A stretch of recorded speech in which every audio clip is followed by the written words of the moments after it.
क्या तुम जानते हो कि तुम्हारे भीतर एक ऐसी ऊर्जा सोई हुई है जो सिर्फ पहाड़ों को नहीं बल्कि पूरी सृष्टि को भी हिला सकती है, जिसे न विज्ञान माप सकता है, ना ही कोई उपकरण पकड़ सकता है, परंतु वह हर क्षण तुम्हारे भीतर धड़क रही है। उसे नाम दो, स्पिरिचुअल एनर्जी।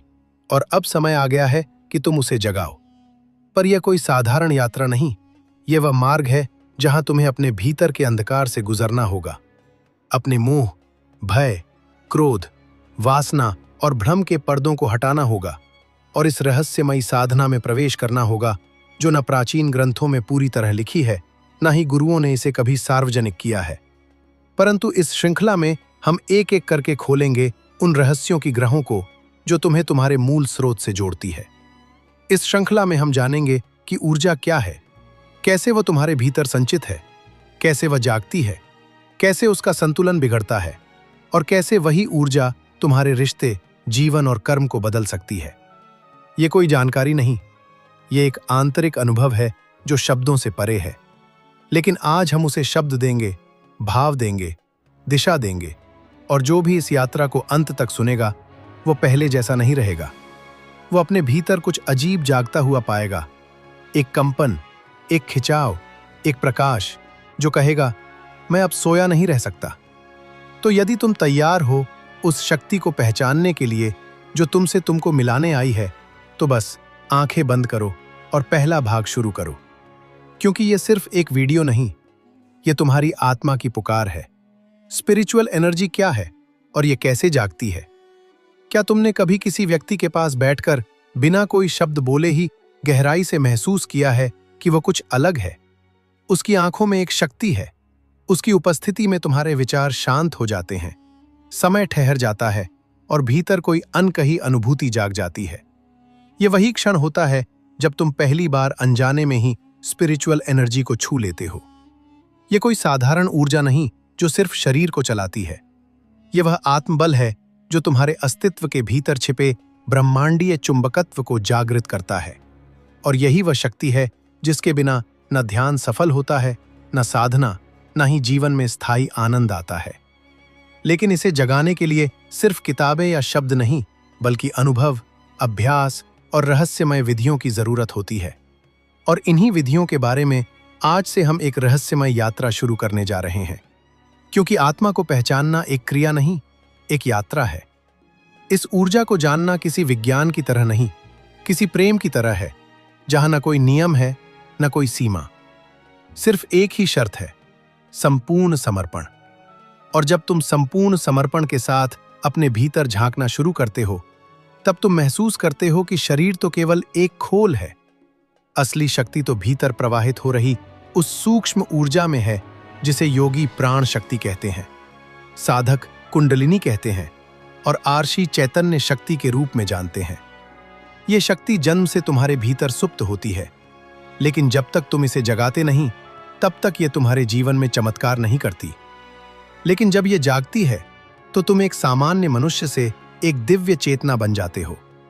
न सिर्फ तुम बदलते हो, बल्कि तुम्हारी उपस्थिति, तुम्हारे शब्द, तुम्हारे स्पर्श और तुम्हारी दृष्टि तक में हीलिंग ऊर्जा प्रवाहित होने लगती है।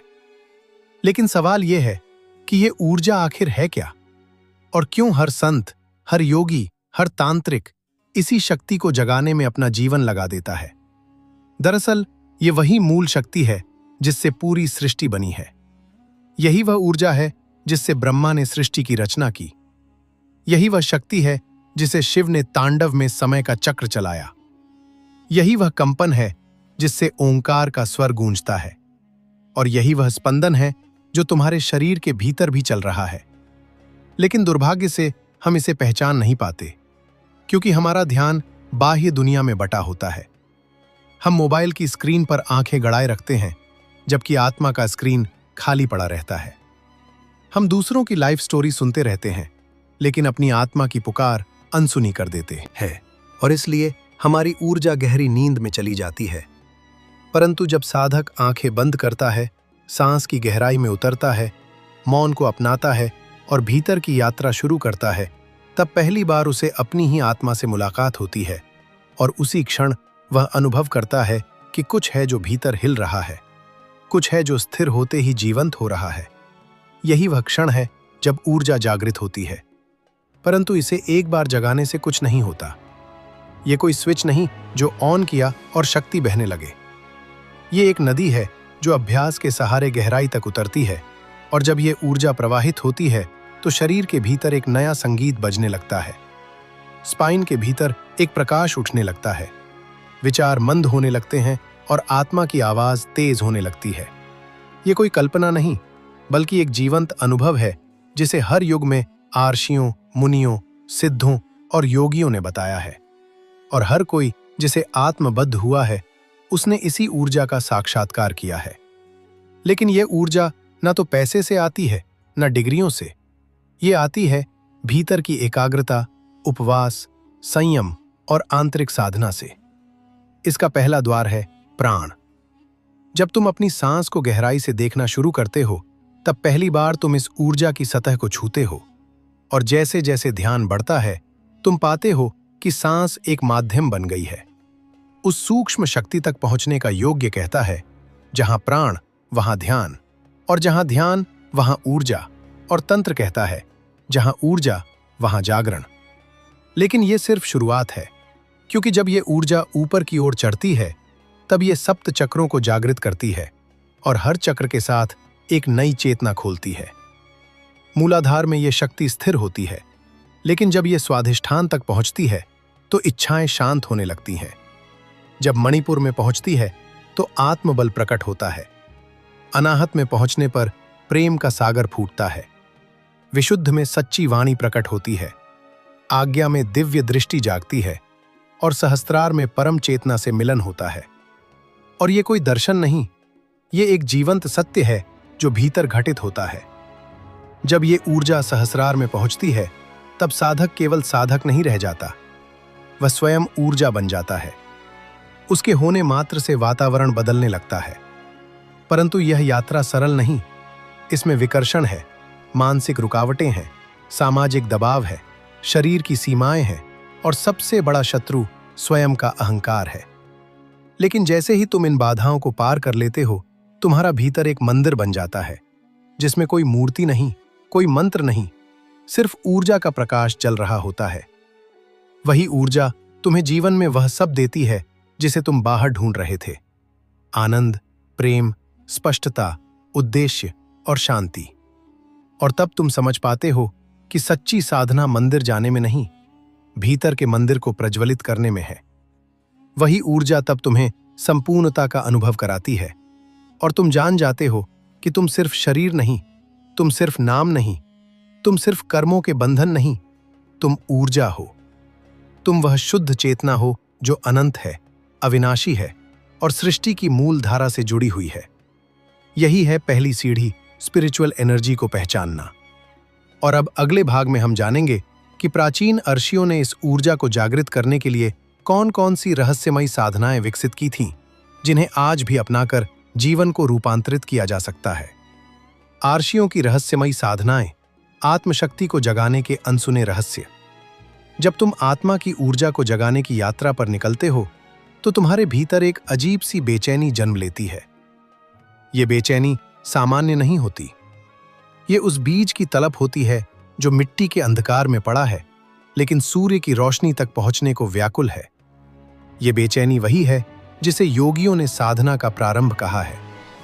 लेकिन इस बेचैनी को समझना और इससे ऊपर उठना तब तक संभव नहीं जब तक तुम उन प्राचीन विधियों को नहीं जानते जिन्हें ऋषियों ने हजारों वर्षों तक जंगलों, पर्वतों और हिमालय की गुफाओं में साध कर विकसित किया। ये विधियां कोई कल्पना नहीं है, ये अनुभव है। और आज भी अगर उन्हें पूरी श्रद्धा, संयम और मौन के साथ किया जाए तो वही शक्तियां जाटती हैं, वही ऊर्जा फूटती है, वही ब्रह्म से मिलन संभव होता है। ऋषि केवल ज्ञान के धारक नहीं थे, वे ब्रह्मांडीय ऊर्जा के जता थे। उन्होंने अपनी आत्मा को प्रयोगशाला बनाया और उसमें सूक्ष्मतम स्तर तक जाकर देखा कि मनुष्य के भीतर कौन सी शक्ति पड़ी है और उसे कैसे जागृत किया जा सकता है। उन्होंने पाया कि शरीर में 7 ऐसे बिंदु हैं जिन्हें चक्र कहा जाता है, और ये चक्र केवल शरीर के अंग नहीं बल्कि ऊर्जा के द्वार है। जब कोई साधक इन चक्रों को सक्रिय करता है तो वो केवल एक जागरूक मनुष्य नहीं बल्कि एक दिव्य यंत्र बन जाता है जिसमें ब्रह्मांड की ऊर्जा स्वतः प्रवाहित होती है। लेकिन ये चक्र तब तक खुलते नहीं जब तक साधक साधना की रहस्यमय विधियों में नहीं उतरता। पहली विधि है मौन साधना। ये मौन केवल शब्दों से नहीं होता, ये विचारों से भी मौन होना होता है। जब साधक किसी एकांत स्थान में बैठकर धीरे धीरे अपने मन की गति को शून्य करने लगता है, तो उसका ऊर्जा क्षेत्र बदलने लगता है। उसकी आभा शांत होने लगती है और वही शांत आभा ऊर्जा को खींचने का माध्यम बनती है। आर्षि कहते थे, मौन ही मंत्र है और शांति ही साधना का पहला द्वार। दूसरी विधि है नाशोधन प्राणायाम। आर्षियों ने अनुभव किया कि शरीर की 3 प्रमुख नाड़ियां इड़ा, पिंगला और सुषुम्ना ऊर्जा के मुख्य मार्ग हैं, और जब तक इन नाड़ियों में संतुलन नहीं आता तब तक कोई भी ऊर्जा ऊपर नहीं चढ़ सकती। इसलिए उन्होंने नाड़ी शोधन प्राणायाम को मुख्य साधना माना। इसमें साधक बाएं और दाएं नासार रंध्र से गहरी और संतुलित श्वास लेकर अपनी नाड़ियों को शुद्ध करता है।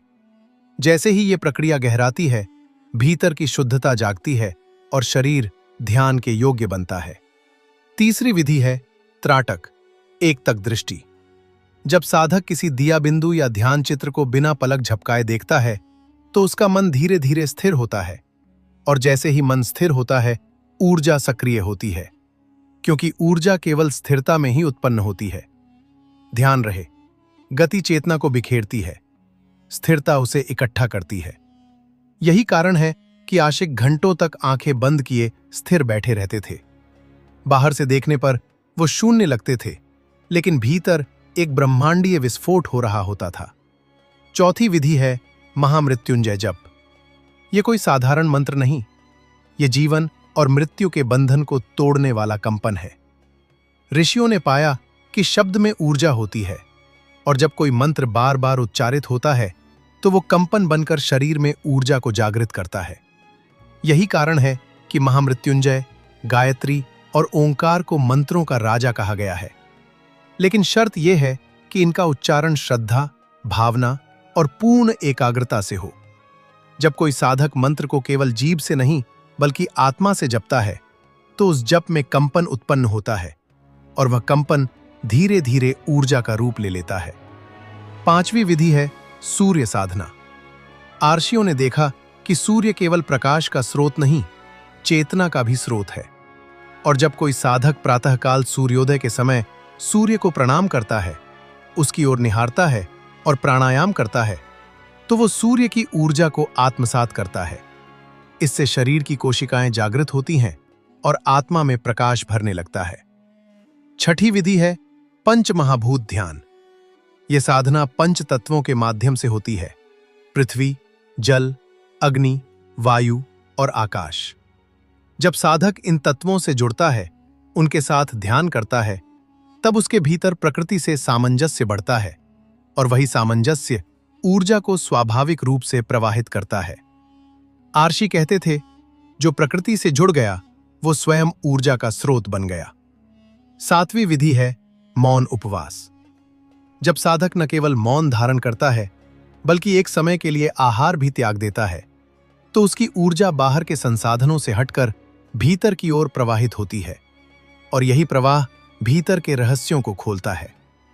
लेकिन यह उपवास सिर्फ खाने का नहीं होता, यह दृष्टि का उपवास है, यानी स्क्रीन से दूर रहना। यह श्रवण का उपवास है, यानी निरर्थक बातें न सुनना। यह विचारों का उपवास है, यानी नकारात्मकता से दूर रहना। जब साधक ये सब करता है तो वो ऊर्जा का शुद्ध पात्र बन जाता है। आठवीं विधि है कल्प वृक्ष ध्यान। ये एक अद्भुत विधि है जिसमें साधक अपनी इच्छा, अपनी कल्पना को ध्यान के माध्यम से ऊर्जा में बदलता है। आर्षियों ने कहा था, जैसा सोचोगे वैसा बनोगे, क्योंकि तुम्हारा विचार ही कंपन है और कंपन ही ऊर्जा है। यदि तुम गहराई से और श्रद्धा से किसी दिव्य रूप को, किसी आदर्श को, किसी चेतना को अपने भीतर अनुभव करते हो, उसे बार बार ध्यान में बुलाते हो, तो वो चेतना तुम्हारे भीतर उतरने लगती है, और वही उतरती चेतना तुम्हें रूपांतरित करती है। यही है कल्प साधना। इसके अलावा 9वीं विधि है स्पर्श साधना। जब कोई गुरु, कोई शक्ति पुण्य साधक को स्पर्श करता है या केवल दृष्टि से देखता है तो ऊर्जा का संचार होता है। इसे शक्तिपात कहते हैं। ये आज भी संभव है जब साधक का पात्रता स्तर इतना शुद्ध और तैयार हो कि वो केवल एक दिव्य दृष्टि से जाग जाए। और अंत में 10वीं विधि है आत्मसूप स्मरण। जब साधक प्रतिदिन सुबह उठते ही और रात को सोते समय ये भाव करता है, मैं शरीर नहीं, मैं ऊर्जा हूं, मैं चैतन्य हूं, मैं ब्रह्म हूं, और इसे केवल सोचता नहीं, महसूस करता है, तो धीरे धीरे ये भाव उसकी चेतना में स्थिर हो जाता है और वही भाव ऊर्जा को जगाता है। आर्षियों ने अपनी साधनाओं के माध्यम से यह सिद्ध कर दिया कि जो भीतर की ऊर्जा को पहचान लेता है वही सच्चा ज्ञानी है, वही सच्चा योगी है और वही सच्चा मुक्त आत्मा है। क्योंकि शक्ति बाहर नहीं, भीतर है, और साधना बाहर के नियमों से नहीं, भीतर के समर्पण से चलती है। अब अगले भाग में हम जानेंगे कि कुंडलिनी क्या है, ये कैसे जागती है और इससे जुड़ी भ्रांतियों के पीछे छिपा असली रहस्य क्या है। और जब ये जागती है तो साधक के जीवन में कैसे एक महास्फोट होता है जो उसे सामान्य मनुष्य से दिव्य सत्ता में रूपांतरित कर देता है। कुंडलिनी शक्ति का रहस्य, ऊर्जा का महास्फोट। जब हम स्पिरिचुअल एनर्जी की बात करते हैं तो एक शब्द बार बार गूंजता है, कुंडलिनी। लेकिन यह शब्द जितना रहस्यमय लगता है उतना ही गलत समझा भी गया है। कुछ लोग इसे केवल योगिक कल्पना मानते हैं, कुछ डरते हैं कि इससे पागलपन हो सकता है, कुछ इसे किसी विशेष समुदाय की साधना मानते हैं। लेकिन सच ये है कि कुंडलिनी कोई पंथ, परंपरा या कल्पना नहीं, बल्कि तुम्हारे अस्तित्व का मूल कंपन है।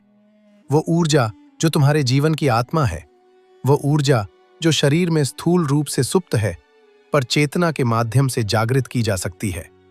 ये कोई बाहरी शक्ति नहीं, बल्कि स्वयं तुम्हारी आत्मशक्ति है जो मेरुदंड के मूल में कुंडलाकार यानी सर्प की तरह लिपटी हुई प्रतीक्षा कर रही है कि कब तुम भीतर झांकोगे, कब तुम बाहरी शोर से बाहर निकलकर भीतर की गहराई में उतरोगे और स्वयं को पहचानोगे। ये वही शक्ति है जिसे शिव ने पार्वती को ध्यान के 7 स्तरों में बताया था, जिसे पतंजलि ने योग सूत्र में सिद्धियों का स्रोत कहा था और जिसे तंत्र शास्त्र ने महाशक्ति कहा। लेकिन यह शक्ति यूं ही नहीं जागती। ये तब जागती है जब साधक अपने शरीर, प्राण, मन, बुद्धि और आत्मा को एक रेखा में साध कर संपूर्ण समर्पण करता है।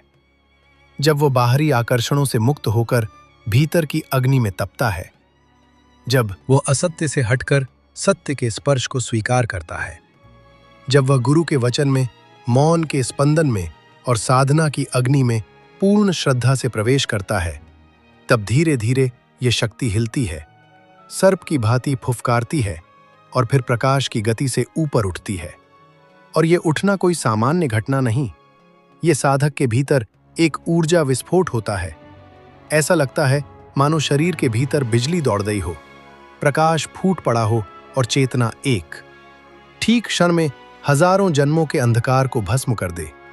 ये वही क्षण होता है जब साधक न सिर्फ स्वयं को बदलता है, बल्कि उसका पूरा अस्तित्व ब्रह्मांड से जुड़ जाता है। लेकिन यह कुंडलिनी कोई खिलौना नहीं, ये शक्ति है, शक्तिशाली, व्यापक और चेतन। और यदि तुम इसके लिए तैयार नहीं हो तो यह शक्ति तुम्हें तोड़ भी सकती है। इसलिए ऋषियों ने पहले आत्मशुद्धि पर बल दिया।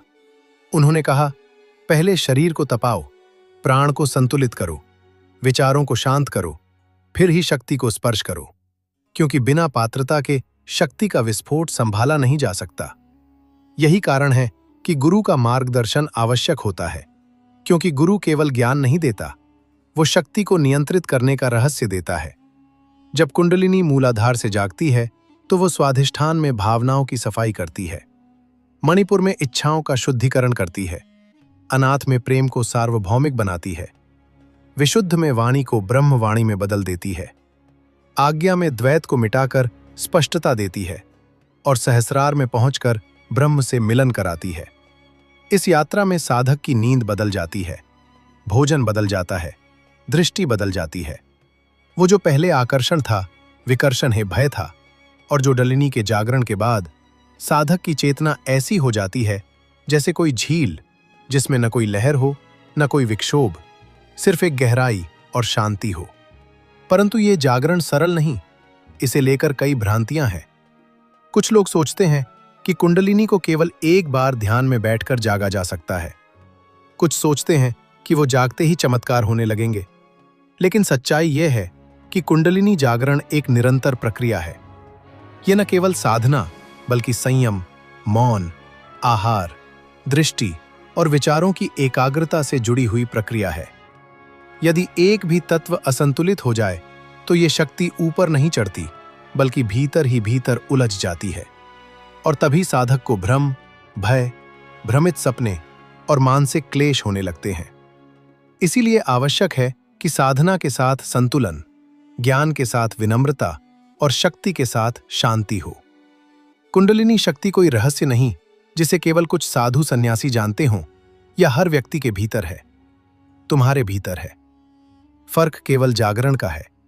जब तुम इस शक्ति को महसूस करने लगते हो तो जीवन का हर क्षण एक ध्यान बन जाता है, हर सांस एक साधना बन जाती है और हर कार्य एक समर्पण। यही है कुंडलिनी का अद्भुत रहस्य। यह केवल शरीर की ऊर्जा नहीं, ये आत्मा की आकांक्षा है, चेतना की चिंगारी है और ब्रह्म से मिलन की सीढ़ी है।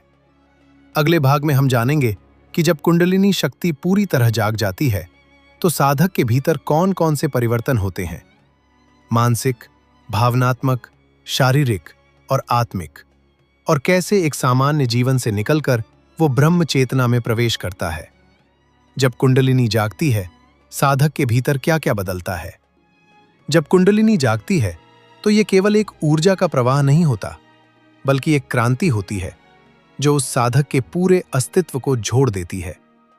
ये जागरण किसी शांति से भरे ध्यान के क्षण की तरह आरंभ हो सकता है, लेकिन जैसे जैसे ये शक्ति भीतर उठती है वैसे वैसे साधक का शरीर, मन, भावनाएं, सोच, जीवन और आत्मा हर दिशा से रूपांतरित होने लगती है।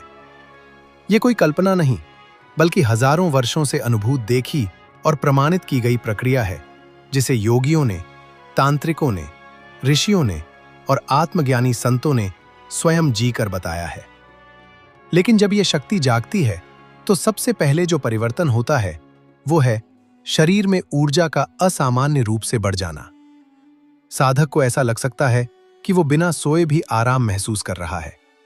कभी कभी शरीर में कंपन या झटके आने लगते हैं, मेरुदंड के भीतर गर्मी, पीठ में ऊर्जा की लहरें, सिर के बीचों बीच दबाव या झुंझुनी सी प्रतीत होती है। यह सब सामान्य है क्योंकि वह शक्ति जो अब तक सुप्त थी वह सक्रिय हो गई है और वह शरीर के प्रत्येक नाड़ी, तंत्रिका और ऊर्जा केंद्र को स्पर्श कर रही है। जैसे जैसे यह शक्ति ऊपर चढ़ती है वैसे वैसे साधक के विचार बदलने लगते हैं। पहले जो बातें दुख देती थीं अब तुच्छ लगने लगती हैं। पहले जो लक्ष्य बहुत बड़े लगते थे अब बेमतलब प्रतीत होते हैं, क्योंकि साधक अब उस चेतना को छू रहा है जो सब कुछ देख रही है। उसे एहसास होता है कि वह केवल शरीर नहीं है, केवल सोचने वाला मस्तिष्क नहीं है, बल्कि वह एक साक्षी है जो इन सब को देख रहा है। यही कारण है कि जागरण के बाद साधक में वैराग्य उत्पन्न होता है। यह वैराग्य त्याग का नहीं बल्कि तृप्ति का होता है। वह अब बाहर के भोगों में नहीं बल्कि भीतर के आनंद में रमने लगता है, और यहीं से शुरू होता है उसका वास्तविक रूपांतरण। उसके भोजन की आदतें बदलने लगती हैं। उसे अब भारी भोजन, तले हुए पदार्थ या अत्यधिक स्वाद वाली चीजें बोझ लगने लगती हैं। वह सहज ही सात्विकता की ओर आकर्षित होने लगता है, क्योंकि उसकी ऊर्जा अब शुद्ध कंपन चाहती है। उसकी नींद कम हो जाती है, लेकिन वह थकता नहीं, क्योंकि जागरण के बाद ऊर्जा स्रोत बाहर का भोजन या आराम नहीं बल्कि भीतर की प्राण शक्ति हो जाती है। उसका हृदय खुलने लगता है और वह अकारण प्रेम, करुणा और सह अस्तित्व को महसूस करने लगता है। ये कोई भावुकता नहीं होती बल्कि ब्रह्मांड के साथ एक जुड़ाव होता है जिसे शब्दों में नहीं समझाया जा सकता। उसकी दृष्टि अब केवल सुंदरता नहीं देखती, वह अब अस्तित्व के पीछे की दिव्यता को देखती है। वह अब किसी को बुरा नहीं समझता, क्योंकि वह जान जाता है कि हर आत्मा अपने पने स्तर पर उसी यात्रा में है। इसी बिंदु से उसकी अहंकार की परतें टूटने लगती हैं। वह अब ये नहीं कहता कि मैं जानता हूं, बल्कि विनम्रता से अनुभव करता है कि मैं कुछ भी नहीं जानता, और यह बोध ही उसे उस ज्ञान के पास ले जाता है जो आत्मा से आता है। उसके भीतर की वाणी अब सहज हो जाती है। कभी वह मौन में रमने लगता है तो कभी उसकी बातों से दूसरे लोगों के भीतर शांति उत्पन्न होने लगती है। ये सब कुंडलिनी के जागरण के लक्षण है। लेकिन यह यात्रा एक ही दिन में पूरी नहीं होती। यह एक अनवरत प्रक्रिया है। कभी शांति, कभी अशांति, कभी उत्साह, कभी भ्रम, ये सब इसका हिस्सा है। कभी कभी साधक को ऐसा भी लग सकता है कि वह अपनी ही पहचान खो रहा है। वह जिस मैं को अब तक जानता था वह टूट रहा है। और यह टूटना जरूरी है, क्योंकि जब तक पुराना मैं नहीं मिटता तब तक नया स्वयं जन्म नहीं ले सकता। और यही आत्मिक पुनर्जन्म है। साधक का चेहरा बदलने लगता है। उसकी आंखों में गहराई आ जाती है। उसका स्पर्श शीतल हो जाता है। उसकी उपस्थिति में लोग सुकून महसूस करते हैं।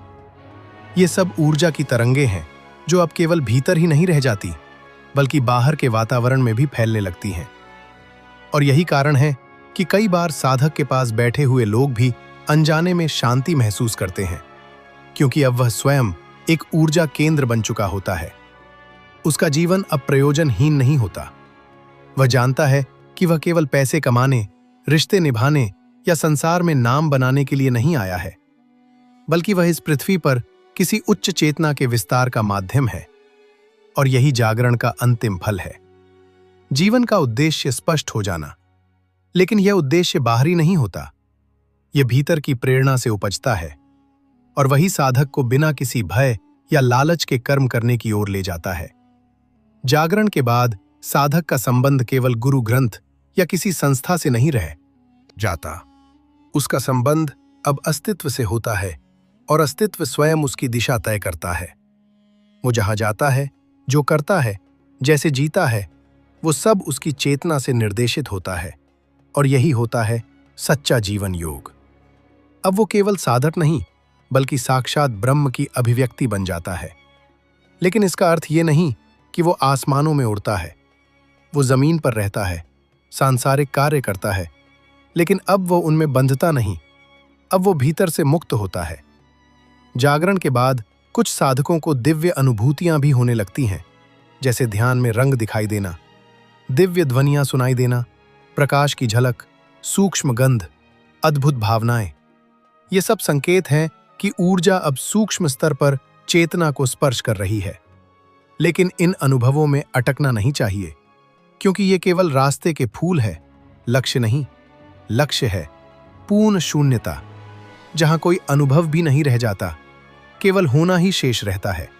और वहीं से साधक एक नया जन्म लेता है, ऊर्जा के स्तर पर, आत्मा के स्तर पर, ब्रह्म के स्तर पर।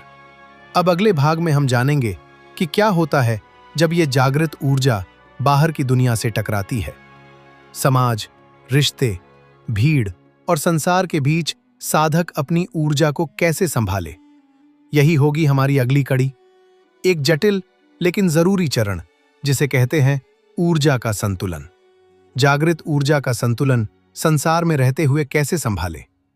जैसे ही वह ऊर्जा भीतर जागती है, जिसे हम आज तक सिर्फ पुस्तकों, ग्रंथों और साधु संतों की कथाओं में सुनते आए थे, वैसे ही जीवन का पूरा नक्शा बदल जाता है। आंखें वही रहती हैं, लेकिन देखने का ढंग पूरी तरह नया हो जाता है। हर वस्तु, हर व्यक्ति, हर संबंध का कंपन पहले से अलग महसूस होता है। जैसे कि तुम किसी पुराने रेडियो की जगह अब सजीव ब्रॉडकास्ट से जुड़ गए हो। तुम भीतर से हल्के हो जाते हो, लेकिन तुम्हारे आसपास की दुनिया भारी लगने लगती है। एक अजीब विरोधाभास जन्म लेता है, जहां एक ओर तुम्हारे भीतर गूंजता है शांति का संगीत, और दूसरी ओर बाहर का संसार है जो दौड़ता है, लड़ता है, चिल्लाता है, तुम्हें झकझोरता है। और ऐसे में सबसे बड़ा प्रश्न उठता है कि इस जागृत ऊर्जा को कैसे संभालें, कैसे इस संसार में रहते हुए उसे संतुलित रखा जाए, ताकि वह ऊर्जा तुम्हें जला न दे, खींच न ले या वापस सुला न दे। क्योंकि ये ऊर्जा ब्रह्मांड की है। ये वही ऊर्जा है जिससे सूर्य जलता है, नक्षत्र चमकते हैं और योगी समाधि में जाते हैं। ये ऊर्जा यदि असंतुलित हो जाए तो शरीर बीमार पड़ सकता है, मन विचलित हो सकता है, रिश्ते टूट सकते हैं और आत्मा भ्रमित हो सकती है। इसलिए जागरण के बाद संतुलन ही असली साधना है। पहले तो ऊर्जा को जगाना कठिन होता है, लेकिन उससे भी कठिन होता है उसे स्थिर रखना। एक ऐसी स्थिति में जहां तुम दुकान पर जाओ, परिवार से बात करो, किसी ट्रैफिक जाम में फंसो, लेकिन भीतर तुम्हारी ऊर्जा एक दिव्य शांति में बहती रहे। तुम्हारा चेतन मन संसार से व्यवहार करता रहे, लेकिन अचेतन मन ब्रह्म से जुड़ा रहे। यह संभव है, लेकिन साधना मांगता है। सबसे पहले तो यह समझना जरूरी है कि ऊर्जा का संतुलन बाहर की परिस्थितियों पर नहीं, तुम्हारे भीतर की प्रतिक्रिया पर निर्भर करता है। जैसे समुद्र में लहरें बाहर उठती हैं, लेकिन गहराई शांत रहती है, वैसे ही तुम्हारे भीतर की ऊर्जा यदि गहराई में स्थिर है तो बाहर कितना भी शोर हो वो उसे हिला नहीं सकता। लेकिन यह स्थिरता कोई अचानक नहीं आती। इसके लिए तुम्हें 3 स्तंभों पर ध्यान देना होगा। पहला है शारीरिक संतुलन, दूसरा है मानसिक संतुलन और तीसरा है आध्यात्मिक संतुलन। शारीरिक संतुलन का अर्थ है कि जब ऊर्जा जागे तो शरीर उसका सही वहन कर सके। इसके लिए आसन, प्राणायाम और सात्विक आहार अत्यंत महत्वपूर्ण है। अगर तुम भारी तामसिक भोजन करोगे या दिन भर बैठे रहोगे तो ऊर्जा अवरुद्ध हो जाएगी और सिर दर्द, चिड़चिड़ापन या नींद की गड़बड़ी शुरू हो सकती है। इसीलिए दिनचर्या में अनुशासन जरूरी है। सूर्योदय से पहले उठो, शरीर को खुला रहने दो, समय समय पर मौन में बैठो और ऊर्जा की गति को महसूस करो। दूसरी बात है मानसिक संतुलन। जागृत ऊर्जा सबसे पहले मन की सभी परतों को खोलने लगती है। पुराने संस्कार, दबे हुए भय, अधूरी इच्छाएं सब सतह पर आने लगते। तुम सचेत न हुए तो ये सब तुम्हें भ्रम में डाल देगा। इसलिए जरूरी है कि ध्यान की गहराई बढ़े, साक्षी भाव विकसित हो। तुम मन को देखो, लेकिन उसमें उलझो नहीं। जैसे कोई ट्रेन स्टेशन से गुजरती है लेकिन यात्री उतरता नहीं, वैसे ही विचार आए, भावनाएं आए, लेकिन तुम बस देखो, पहचानो और उन्हें मुक्त कर दो। तीसरी और सबसे गहरी बात है आध्यात्मिक संतुलन। यह वह स्थिति है जब तुम भीतर से ये जान जाते हो कि ये ऊर्जा तुम्हारी नहीं है, ये ब्रह्म की शक्ति है, ये तुम्हारे माध्यम से काम कर रही है। तब तुम उसे चिपकते नहीं, ना ही उस पर गर्व करते हो, ना ही उससे डरते हो, बस उसे बहने देते हो। जैसे बांसुरी खुद ध्वनि नहीं निकालती, लेकिन जब हवा उसमें से बहती है तो संगीत निकलता है, वैसे ही तुम्हारा शरीर और मन सिर्फ माध्यम है, और ब्रह्म की ऊर्जा जब जागती है तो वह संगीत तुम्हारे जीवन में झंकृत होता है। लेकिन अगर तुम उस पर अधिकार जताने लगे या उसे दूसरों से श्रेष्ठ समझने लगे तो वही ऊर्जा तुम्हें भटका सकती है। इसलिए विनम्रता, समर्पण और मौन की साधना ही उसे स्थिर रख सकती है। एक सरल अभ्यास यह है कि दिन में 3 बार सिर्फ 5 मिनट के लिए अपनी आंखें बंद करो, गहरी सांस लो और यह स्मरण करो, मैं ऊर्जा नहीं, ऊर्जा का साधक हूं। मैं अनुभव नहीं, अनुभव का साक्षी हूं। यह भाव तुम्हें हर परिस्थिति में संतुलन में रखेगा। चाहे तुम कितनी भी ऊंचाई पर पहुंच जाओ, यह स्मरण तुम्हें जड़ों से जोड़े रखेगा। क्योंकि जैसे जैसे ऊर्जा बढ़ती है, वैसे वैसे अहंकार भी चुपचाप पीछे से उठने लगता है। वह कहता है, देखो तुम कितने अलग हो, तुम साधारण नहीं हो, वो तुम में कुछ विशेष है। और यही वह जाल है जहां कई साधक गिर जाते हैं। इसीलिए संतुलन का अर्थ है ऊर्जा को चुपचाप सेवा में लगाना, खुद को मिटाना और जो मिला है उसे ब्रह्म को अर्पण कर देना।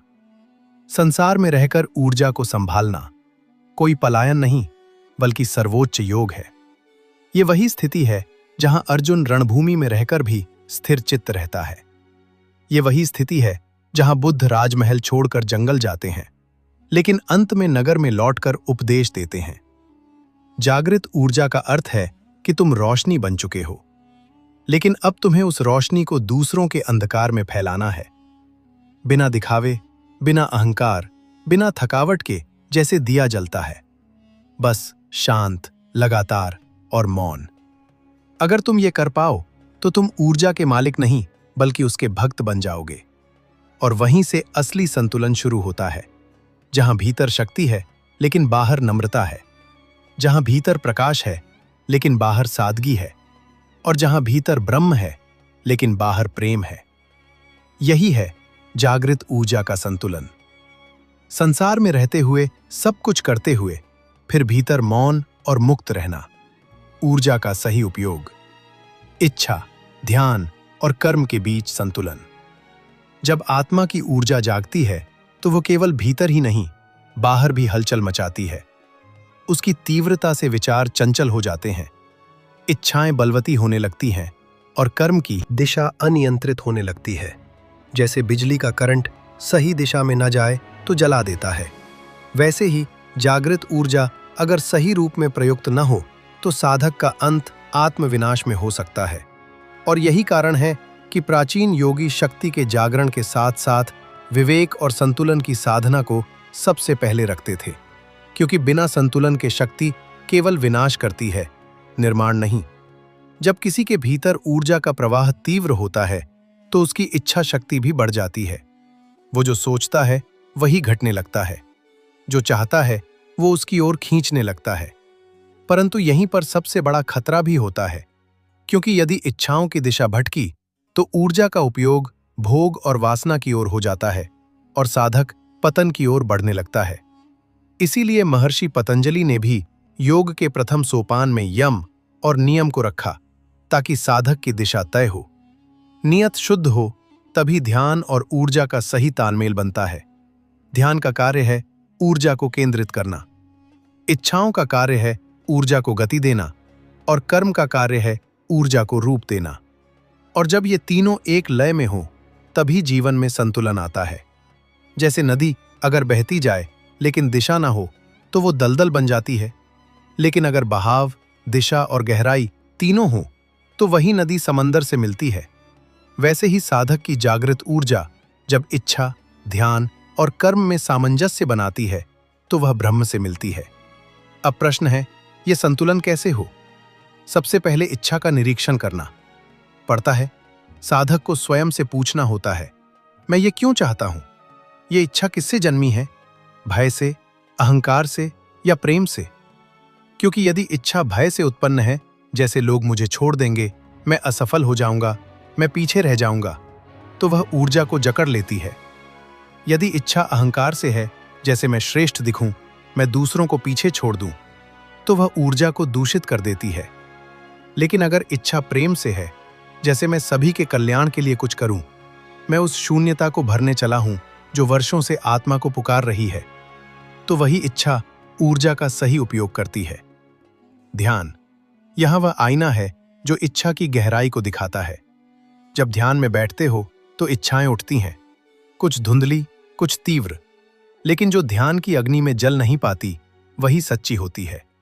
और ध्यान साधक को दिखाता है कि उसे कौन सी इच्छा रखनी है और कौन सी छोड़नी है। इसीलिए ध्यान के बिना इच्छा का मार्ग अंधकारमय होता है। अब कर्म ऊर्जा का अंतिम रूप, जो चाहे वो करना, जो भीतर हो उसे बाहर प्रकट करना। लेकिन अगर कर्म केवल तात्कालिक इच्छा पर आधारित है तो वह अधूरा होता है। कर्म को ध्यान और विवेक से निर्देशित होना चाहिए, तभी ऊर्जा सही दिशा में बहती है। जैसे सूर्य की किरणें यदि लेंस से होकर फोकस हो जाए तो अग्नि उत्पन्न होती है, वैसे ही ध्यान ही वह लेंस है जो इच्छाओं की किरणों को फोकस करता है और कर्म को प्रज्वलित करता है। और यही त्रिवेणी, इच्छा, ध्यान और कर्म जब एक साथ बहती है, तभी साधक अपने जीवन में ब्रह्मत्व की अनुभूति करता है। यही वह अवस्था है जिसे महावाक्य तत्वमसि कहते हैं, तू वही है जो ब्रह्म है। लेकिन ये तभी संभव है जब इच्छा विकार न बने, ध्यान अहंकार का माध्यम न बने और कर्म केवल फल पाने की लालसा न बने। क्योंकि जागृत ऊर्जा किसी का पक्ष नहीं लेती, वह जहां बहाए जाती है वहीं बहती है। इसलिए साधक को चाहिए कि वह प्रत्येक सुबह अपनी इच्छा को देखे, क्या ये मेरे भीतर के प्रकाश से निकली है या अंधकार से?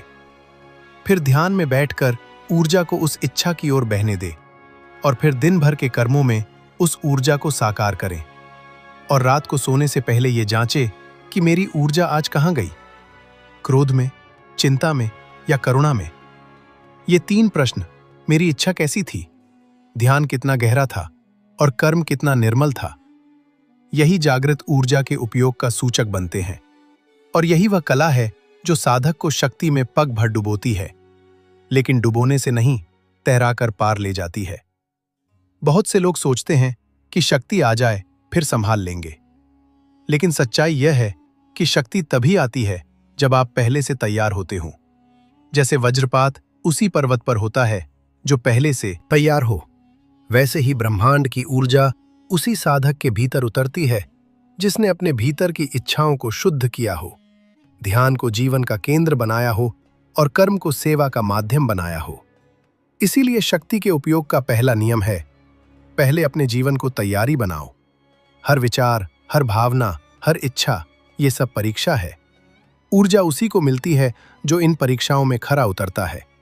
और अगर किसी साधक को लगे कि उसकी ऊर्जा गलत दिशा में बह रही है तो घबराएं नहीं, बस रुक जाएं, फिर से देखें इच्छा कहां से निकली है, ध्यान कितना सच्चा है और कर्म क्या किसी को लाभ पहुंचा रहा है या केवल मुझे ही। इन तीनों के बीच अगर संतुलन बैठ गया तो समझो ब्रह्मांड की ऊर्जा तुम्हारे साथ है और ये साथ ही अंततः आत्मसिद्धि की ओर ले जाता है। क्योंकि अंत में शक्ति का उद्देश्य केवल सिद्धि नहीं, शांति है। केवल करामात नहीं, करुणा है।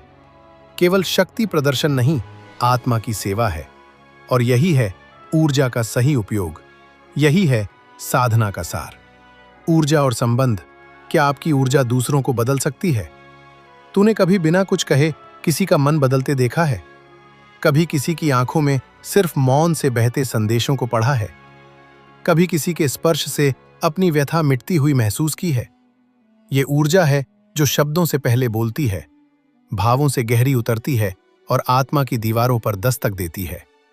जब हम संबंधों की बात करते हैं तो अक्सर हम शब्दों, कर्तव्यों या अपेक्षाओं की बात करते हैं, लेकिन जो अदृश्य है वही असली है। और यही अदृश्य ऊर्जा हमारे संबंधों की नींव होती है। तुम किसी से प्यार करते हो, पर क्या सिर्फ शब्दों से? नहीं, तुम्हारी उपस्थिति, तुम्हारा कंपन, तुम्हारे अंदर का भाव यही तय करता है कि वह व्यक्ति तुम्हारे साथ कैसा महसूस करता है। इसलिए जब तुम कहते हो कि मैंने तो कुछ कहा ही नहीं, फिर भी सामने वाला आंत हो जाता है, तो समझो कि तुम्हारी ऊर्जा ने वो कहा जो तुम्हारे शब्द नहीं कह सके। और यही वो जगह है जहां से ये प्रश्न उठता है, क्या हमारी ऊर्जा दूसरों को बदल सकती है? और इसका उत्तर है हाँ, लेकिन कैसे? ये जानना सबसे बड़ा रहस्य है, क्योंकि ऊर्जा कोई यांत्रिक शक्ति नहीं, ये एक जीवन तरंग है जो तुम्हारे चेतन, अवचेतन और अतिचेतन मन से संचालित होती है। जब तुम भीतर क्रोध से भरे होते हो तो बाहर तुम्हारी शांति भी छलावे जैसी लगती है, लेकिन जब भीतर मौन होता है तब बाहर का मौन संसार को छू जाता है। ऊर्जा शब्दों से तेज होती है, ये समय और दूरी से परे जाकर किसी के भावों को प्रभावित कर सकती है। यही कारण है कि कुछ साधक जंगल में बैठकर भी पूरे जगत को संतुलन में ला देते हैं। तो जब हम ये कहते हैं कि किसी व्यक्ति की संगति से हमारा मन शांत हो गया, या कुछ लोग मिलते ही थका देते हैं, तो वो शब्द नहीं, उनकी ऊर्जा है जो हमें बदलती है। इसी सिद्धांत को समझकर महान योगियों और बुद्धों ने अपने संपर्क में आने वाले लोगों को जागृत किया। कोई मंत्र नहीं, कोई उपदेश नहीं, सिर्फ मौन, और वो मौन जैसे पहाड़ों से टकराकर गूंजता चला गया। इसीलिए जब तुम किसी रिश्ते को बदलना चाहते हो तो सबसे पहले अपनी ऊर्जा को बदलो। अगर तुम्हारे मन में गहरा प्रेम है तो वह प्रेम धीरे धीरे सामने वाले के अंदर भी जगह बनाएगा। लेकिन अगर तुम्हारे भीतर डर, अपेक्षा या नियंत्रण की लहरें चल रही हैं तो वह ऊर्जा भी सामने वाले को असहज कर देगी। तो अब प्रश्न उठता है, ऊर्जा को कैसे इस तरह बनाया जाए कि वह दूसरों को भी छू सके? इसके लिए सबसे पहले तुम्हें अपने भीतर का भाव शुद्ध करना होगा। जब तुम बिना अपेक्षा के किसी के लिए प्रेम का भाव रखोगे तो वह ऊर्जा स्वतः उसके जीवन में प्रवाहित होगी। इसे किसी भी प्रकार की बाहरी क्रिया से नहीं समझा जा सकता, यह केवल अनुभव से जाना जाता है। यही कारण है कि संतों की संगति से पापी भी बदल जाते हैं, क्योंकि वहां कोई उपदेश नहीं होता, केवल उपस्थिति होती है, केवल ऊर्जा का आदान प्रदान। लेकिन इसके लिए साधना चाहिए, नियमित ध्यान, श्वास की जागरूकता और सबसे अधिक आत्मदर्शन। जब तुम अपने भीतर के अंधेरे को पहचान लेते हो तब तुम्हारी ऊर्जा में प्रकाश स्वतः आ जाता है। तब तुम्हारा मौन भी लोगों को बोलता दिखाई देता है। अब सोचो, अगर तुम्हारे घर में कोई उदास है और तुम अपने भीतर गहरी स्थिरता लेकर प्रवेश करते हो, तो क्या तुम देख नहीं सकते कि धीरे धीरे वहां का वातावरण भी बदलने लगता है? ये कोई कल्पना नहीं, ये विज्ञान है। ऊर्जा विज्ञान, हर विचार, हर भावना एक तरंग है और इन तरंगों का प्रभाव पड़ता है। जब तुम लगातार शुद्ध, प्रेमपूर्ण और जागरूक ऊर्जा उत्पन्न करते हो तो वह एक आभा मंडल का निर्माण करती है जिसे ओरा कहते हैं, और यही ओरा दूसरों के ओरा को छूकर बदलता है। लेकिन याद रखो, ये प्रक्रिया तुम्हारे कंट्रोल से नहीं होती, इसमें तुम्हें समर्पण करना होता है। क्योंकि जब तुम किसी को बदलने की इच्छा से ऊर्जा भेजते हो तो उसमें नियंत्रण का भाव आ जाता है और फिर वह ऊर्जा प्रभाव नहीं डालती। लेकिन जब तुम सिर्फ प्रेम पूर्वक सहज भाव से अपनी उपस्थिति को सौंप देते हो तो सामने वाला अपने समय पर, अपने स्तर पर परिवर्तित होता है। इसलिए यह समझो कि संबंधों में सुधार शब्दों से नहीं, ऊर्जा से आता है।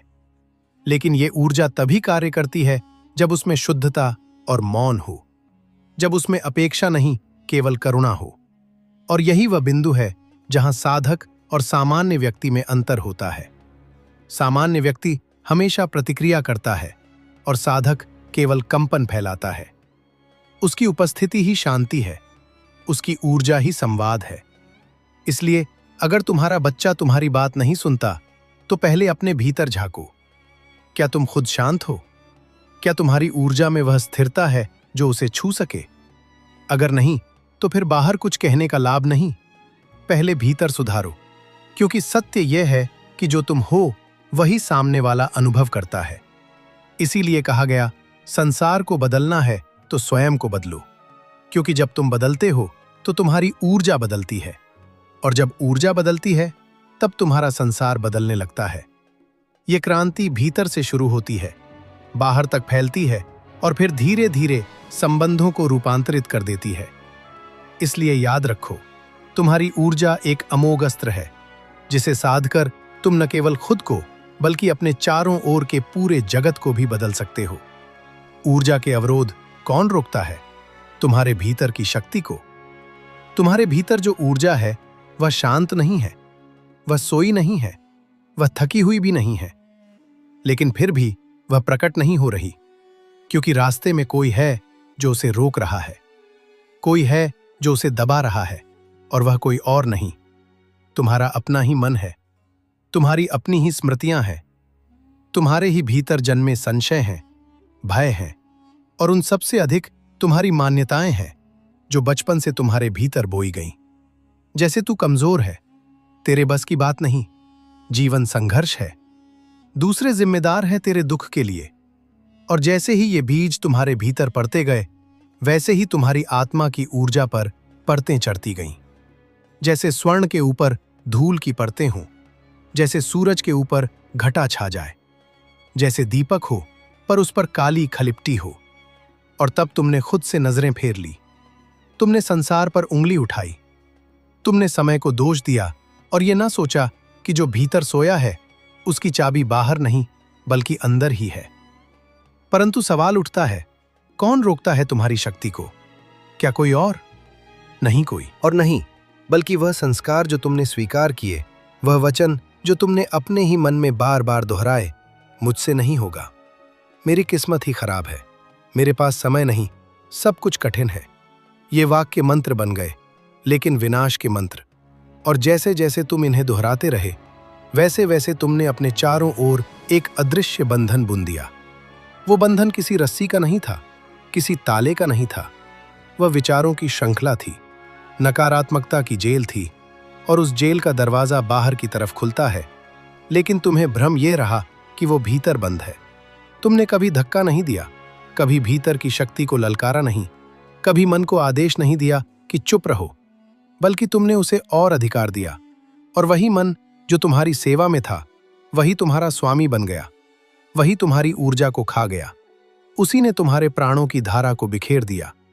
लेकिन अब वक्त है यह देखने का कि ऊर्जा को कौन रोकता है और उसे कैसे हटाया जाए। सबसे पहले उस विचार को पकड़ो जो हर बार तुम्हें रोकता है। क्या वो डर है? क्या वो शर्म है? क्या वह पिछड़ी असफलता की छाया है? उसे पहचानो, क्योंकि जब तक रोग स्पष्ट नहीं होता, उपचार नहीं होता। और जब तुम भीतर बैठोगे, एकांत में आंखें बंद करके पूछोगे, तू कौन है जो मुझे रोकता है, तब एक स्वर उठेगा, मैं तेरे भीतर का भ्रम हूं, मैं तेरी आदत हूं, मैं तेरा पलायन हूं।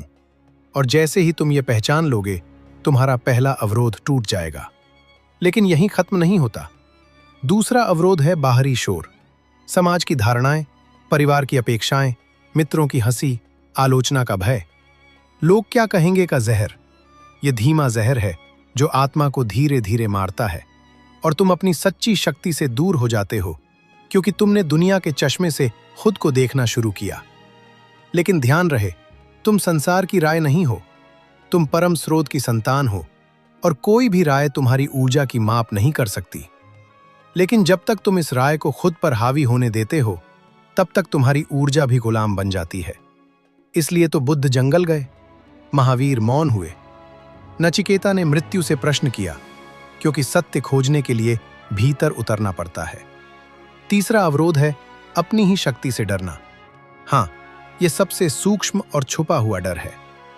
जब तुम्हें आभास होता है कि तुम्हारे भीतर अपार ऊर्जा है, अपार क्षमता है, तब भी तुम्हारा मन कहता है, अगर यह सच हुआ तो मुझे पूरी जिम्मेदारी उठानी पड़ेगी। अगर मैं जाग गया तो मैं बहानों से नहीं छिप सकूंगा। अगर मैं उड़ान भरूं तो गिरने का डर भी रहेगा। इसलिए लोग अपनी शक्ति से भी डरते हैं और उस डर की चुप्पी में जीते हैं। लेकिन जान लो, तुम्हारे भीतर जो शक्ति है वह ब्रह्मांड की धारा है। वह संकोच नहीं जानती, वह बहाने नहीं मानती, वह बस प्रवाहित होना चाहती है। जैसे नदी रुक नहीं सकती, वैसे ही तुम्हारी ऊर्जा को भी बहने दो। और चौथा अवरोध है अतिरिक्त इच्छाएं। जब इच्छाओं का बवंडर उठता है, तब ऊर्जा दिशाहीन हो जाती है। जैसे घोड़ा हो पर लगाम न हो, जैसे हवा हो पर दिशा न हो। तुम ध्यान नहीं कर पाते, क्योंकि हर क्षण कोई इच्छा तुम्हें खींच रही होती है। कभी धन की, कभी प्रेम की, कभी प्रशंसा की, कभी स्वीकृति की।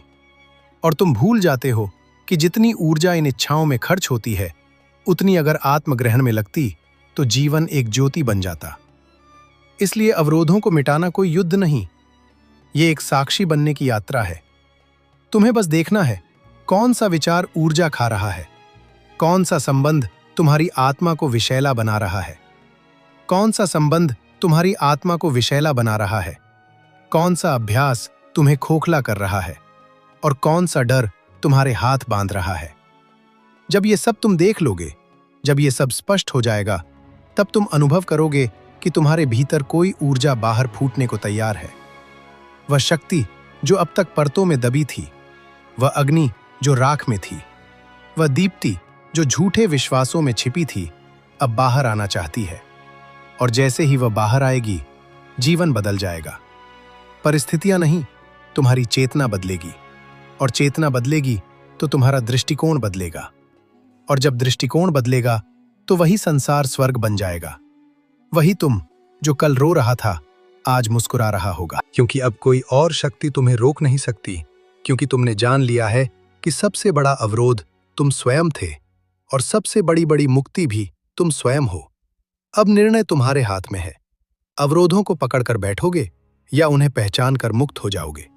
अब समय आ गया है कि तुम चुपचाप बैठो, अपनी सांसों में उतर जाओ और धीरे से कहो, मैं बाधा नहीं, मैं प्रवाह हूं, मैं प्रवाह हूं, मैं दृढ़ नहीं, मैं ऊर्जा हूं, मैं भ्रम नहीं, मैं अस्तित्व की ज्योति हूं। और इस स्वीकृति के साथ जैसे ही तुम्हारा हृदय खुलेगा, एक कंपन उठेगा, एक कंपन जो तुम्हारी आत्मा की पुकार होगी।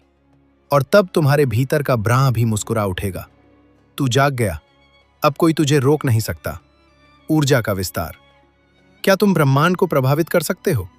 तो सुनो ध्यान से, क्योंकि ये कोई साधारण प्रश्न नहीं है। ये तुम्हारे अस्तित्व के मूल में छिपी वो पुकार है जो सदियों से ब्रह्मांड के मौन में गूंज रही है। क्या तुमने कभी उस नाद को सुना है? क्या कभी महसूस किया है कि जब तुम भीतर से शांत होते हो, बाहर की दुनिया बदल जाती है? क्या तुम जानते हो कि तुम्हारी सोच, तुम्हारी भावना, तुम्हारा कंपन, ये सब किसी सीमित शरीर में बंधे हुए नहीं है? नहीं, ये तो तरंगे हैं जो समय और दूरी के बंधनों को लांघती है। और जब कोई सच्चा साधक भीतर से ऊर्जा को शुद्ध करता है, तब वह ऊर्जा बाहर की दुनिया को भी छूने लगती है। जैसे कोई पत्थर शांत झील में गिरता है और उसकी लहरें किनारों तक जाती हैं, वैसे ही तुम्हारी चेतना की लहरें ब्रह्मांड तक जाती हैं। पर इसके लिए आवश्यक है पूर्ण शुद्धता, संपूर्ण सामंजस्य और अटूट जागरूकता, क्योंकि ब्रह्मांड प्रतिक्रिया देता है। हर बार जब तुम भय से सोचते हो, ब्रह्मांड भय से भर जाता है। जब तुम प्रेम से सोचते हो, ब्रह्मांड प्रेम में डूब जाता है। और जब तुम भीतर से मौन होते हो, ब्रह्मांड झुककर तुम्हारे चरणों में बैठ जाता है। पर यह कोई कल्पना नहीं, ये उस ऊर्जा विज्ञान का सार है जिसे अर्षियों ने अपनी साधना से खोजा। क्या तुमने देखा है, किसी साधु के पास बैठकर एक अजीब सी शांति महसूस होती है। वो कोई शब्द नहीं कहता, फिर भी कुछ बदलता है तुम्हारे भीतर। क्यों? क्योंकि वह ब्रह्मांड से जुड़ चुका है। उसकी ऊर्जा उसका शरीर छोड़ चुकी है और अब वो वायुमंडल में गूंजती है। ठीक वैसे ही जैसे किसी वीणा का एक तार कंपित हो और बाकी तार भी स्वतः झंकृत हो। यही है रेजोनेंस कंपन का विज्ञान और यही है ऊर्जा का विस्तार। पर क्या हर कोई इसे कर सकता है? नहीं, सिर्फ वही कर सकता है जो भीतर के अवरोधों को पार कर चुका है, जिसने क्रोध, अहंकार, लालच और भय के ग्रहण को निकाल दिया है। तब उसकी ऊर्जा पारदर्शी हो जाती है। फिर वो एक दर्पण बन जाता है जो सामने वाले की आत्मा को भी प्रतिबिंबित कर देता है। इसीलिए कहते हैं, ब्रह्मांड तुम्हारा दर्पण है। तुम जैसा सोचोगे वैसा ही उत्तर मिलेगा। अगर तुम सीमित सोचते हो तो ब्रह्मांड तुम्हें सीमित अवसर देता है। अगर तुम विशाल सोचते हो, ब्रह्मांड स्वयं विस्तार करता है। और अगर तुम प्रेम और मौन से भरे हो तो ब्रह्मांड तुम्हारे भीतर समा जाता है। यही कारण है कि महान सिद्ध पुरुषों का एक ही इशारा, एक ही दृष्टि, एक ही मौन किसी बीमार को ठीक कर देता है, किसी अज्ञानी को जागृत कर देता है, क्योंकि वह व्यक्ति नहीं रहा, अब वह ऊर्जा बन चुका है और ऊर्जा का कोई अंत नहीं होता। क्या तुमने कभी सोचा है कि प्रार्थना में वह शक्ति कहाँ से आती है जो अनदेखे बदलाव ले आती है? क्योंकि वह तुम्हारे भीतर की ऊर्जा को ब्रह्मांड की तरंगों में घोल देती है। पर याद रखना, यह एक बार की साधना नहीं, यह जीवन का मार्ग है। और जब तक तुम सिर्फ अपनी इच्छाओं से जुड़कर साधना करोगे, ऊर्जा सीमित रहेगी। जब तुम सेवा, समर्पण और सत्य के साथ साधना करोगे, तब ऊर्जा फैलने लगेगी और फिर तुम्हारा अस्तित्व एक दीपक नहीं, एक सूरज बन जाएगा, जो सिर्फ अपने लिए नहीं, पूरी पृथ्वी के लिए रोशनी देगा। और तब तुम ब्रह्मांड को नहीं, ब्रह्मांड तुम्हें ढूंढेगा। तुम्हारे संकेत पर वह झुकेगा, तुम्हारी भावनाओं से हिलेगा, तुम्हारे मौन से मुस्कुराएगा, क्योंकि तब तुम और ब्रह्मांड अलग नहीं रह जाते। वो अद्वैत घटित हो जाता है, जहां तुम ही ऊर्जा हो और तुम ही ब्रह्मांड।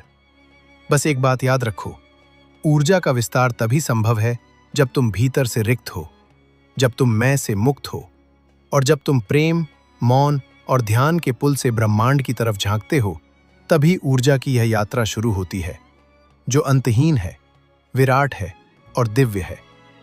ऊर्जा का अंतिम रहस्य आत्मा और ब्रह्म का मिलन। जब सीकर अपनी साधना के अंतिम सोपान पर पहुंचता है, तो वह देखता है कि ऊर्जा, जिसे उसने भीतर जागरूकता से, ध्यान से, प्राचीन विधियों से जगाया था, अब उसका स्वामी नहीं, उसका प्रतिबिंब बन चुकी है। वह ऊर्जा को संचालित नहीं करता, बल्कि ऊर्जा स्वयं उसे संचालित करने लगती है। और तब वह प्रश्न उठता है जो युगों से ऋषियों की आंखों में जलता रहा, क्या यही ब्रह्म है? क्या आत्मा की गति अंततः ब्रह्म में ही विलीन होती है? यही वह क्षण है जब साधक समझता है कि ऊर्जा एक साधन थी, एक सीढ़ी थी, जो उसे उस शून्य तक ले जाए जहां वह स्वयं को खोकर सब कुछ पा सके। इस अवस्था को न कोई नाम दे सकता है, न कोई शब्द बांध सकता है, क्योंकि यहां कोई मैं शेष नहीं रहता, केवल साक्षी बचता है जो देखता है। ब्रह्म स्वयं को अनुभव कर रहा है, आत्मा के माध्यम से। यही अंतिम रहस्य है। जब चेतना आत्मा से निकलकर पुनः ब्रह्म में विलीन होती है, तो वहां कोई द्वैत नहीं रह जाता, कोई साधक नहीं, कोई लक्ष्य नहीं, केवल स्पंदन रह जाता है। और यह स्पंदन ही सर्वोच्च ऊर्जा है। यह वही स्पंदन है जिससे यह संपूर्ण ब्रह्मांड उत्पन्न हुआ। वही स्पंदन अब तुम्हारे भीतर की प्रत्येक कोशिका में कंपन करता है। अब तुम्हें खोजने की आवश्यकता नहीं, क्योंकि तुम वही हो जिसे तुम खोजते रहे। अब ऊर्जा तुम्हारे भीतर स्थिर नहीं, अनंत हो गई है। वह सीमाओं से परे है, नामों से परे है, और यही मिलन है आत्मा और ब्रह्म का, जहां साधना समाप्त नहीं होती बल्कि शाश्वत रूप से चलती रहती है। क्योंकि अब तुम साधक नहीं, स्वयं साधना बन चुके हो। अब तुम ऊर्जा नहीं, ऊर्जा की अभिव्यक्ति हो। अब तुम ब्रह्म नहीं खोज रहे, ब्रह्म तुम्हारे भीतर प्रकट हो रहा है। और यही वह बिंदु है जहां प्रश्न समाप्त हो जाते हैं। और यही वह बिंदु है जहां प्रश्न समाप्त हो जाते हैं। और यह मौन ही अंतिम उत्तर है, क्योंकि जहां शब्द चुप हो जाए वहां सत्य स्वयं बोलता है। तो अब जब तुमने इस संपूर्ण यात्रा को सुना, समझा और भीतर अनुभव किया, जब तुमने ऊर्जा को केवल एक अवधारणा नहीं बल्कि अपने भीतर प्रवाहित होती चेतना के रूप में पहचाना, जब अब तुमने जाना कि प्राचीन रहस्य सिर्फ ग्रंथों में नहीं, तुम्हारी श्वासों में भी छुपे हैं, तब अब कुछ भी बाहर से पाना शेष नहीं रहा। अब तुम्हें खुद को पाना है, क्योंकि तुम ही स्रोत हो, तुम ही साधक हो, और तुम ही वह ऊर्जा हो जिसे तुमने जगाना चाहा था। संसार ने तुम्हें रोका, परिस्थितियों ने दिशा मोड़ी, संबंधों ने भ्रम दिया, लेकिन अब तुम जान चुके हो कि ब्रह्मांड की सबसे विराट शक्ति तुम्हारे भीतर ही है, जिसे कोई चुरा नहीं सकता, कोई दबा नहीं सकता और कोई नष्ट नहीं कर सकता। जब तुम मौन में उतरते हो, ध्यान में स्थिर होते हो, तो तुम अपनी ऊर्जा को रूपांतरित करते हो।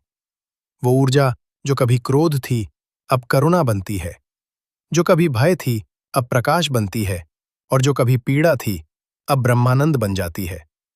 यही तो अंतिम रहस्य है, आत्मा और ब्रह्म का मिलन, जहां साधना समाप्त नहीं होती बल्कि अनंत में विलीन हो जाती है। वहां कोई लक्ष्य नहीं, कोई मार्ग नहीं, सिर्फ एक अनुभव है, होना, बहना और ब्रह्म में समा जाना। और यदि इस श्रृंखला ने तुम्हारे भीतर हलचल मचाई है, एक आंतरिक स्पंदन जागा है, तो इसे यहीं मत रोको, इसे साझा करो। किसी ऐसे साधक तक पहुंचाओ जो अभी खोज में है, जो अभी स्वयं को ऊर्जा की उस अग्नि तपाना चाहता है जिससे उसका जीवन ही नहीं, उसका अस्तित्व ही परिवर्तित हो जाए। और हां, अगर तुम्हें लगा कि इस श्रृंखला ने तुम्हारे भीतर की उस नींद को तोड़ा है जो युगों से थी, तो भक्ति रियल ज्ञान चैनल को लाइक करो, सब्सक्राइब करो और अपने कमेंट्स के जरिए अपने अनुभव हमसे बांटो, क्योंकि ये यात्रा अभी समाप्त नहीं हुई, ये तो बस आरंभ है एक नई दिशा की ओर। अब मिलेंगे अगली रहस्यात्मक यात्रा में, जहां आत्मा फिर कोई नया पर्दा हटाएगी। तब तक जागते रहो, साधना में डूबे रहो और भीतर की ऊर्जा को ब्रह्म में विलीन करते रहो।